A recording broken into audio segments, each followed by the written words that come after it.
Bonjour à tous. Aujourd'hui, nous allons vous présenter l'échauffement, partie très importante de l'entraînement qui est trop souvent mise de côté ou carrément supprimée, chose à ne pas faire pour éviter toute blessure grave. Nous allons vous montrer quelques exercices très simples à réaliser qui vous permettront de vous échauffer et ainsi de rentrer dans une phase de jeu en toute sécurité. Pour commencer, nous allons travailler sur les articulations qui doivent être préparées à l'effort. Vous allez effectuer des petites rotations de 2 fois 10 secondes sur chacune de vos articulations.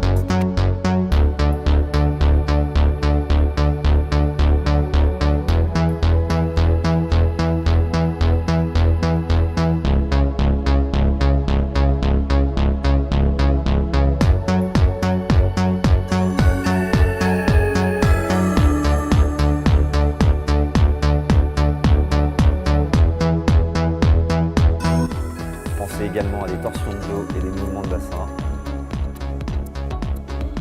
Attention de ne pas aller trop vite.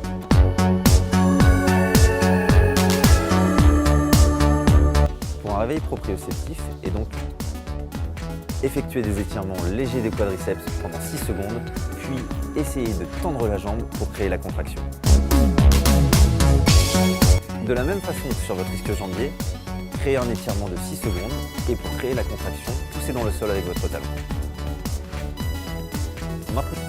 Vous pouvez commencer par une course lente pendant environ 5 minutes. Enchaînez ensuite sur une course à rythme plus élevé pendant 2 minutes. Pendant les 3 dernières minutes de cette seconde phase, vous pouvez effectuer quelques exercices sur 20 mètres environ.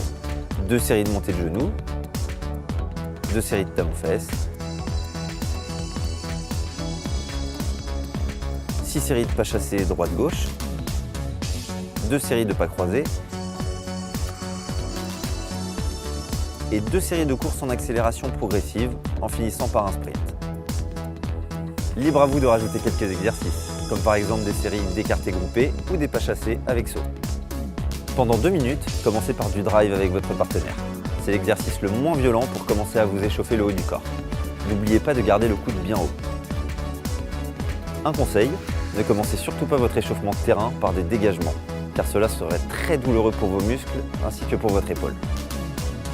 Pendant les 2 minutes suivantes, passez sur des dégagements de fond de cours à fond de cours. N'hésitez pas à sautiller entre les points afin de continuer à vous échauffer et même vous replacer d'un pas vers le centre. Pour les dernières minutes restantes, vous pouvez travailler un peu le snatch pour finir de vous échauffer. Vous pouvez par exemple faire cet exercice tout simple. Service long, snatch, contre-amorti, lobe et ainsi de suite. Cela permet aux joueurs de s'échauffer. Attention, pas besoin de se matcher très fort. Cet exercice n'est là que pour vous échauffer et non pas pour montrer toute la puissance que vous avez. Les blessures, à vous de jouer!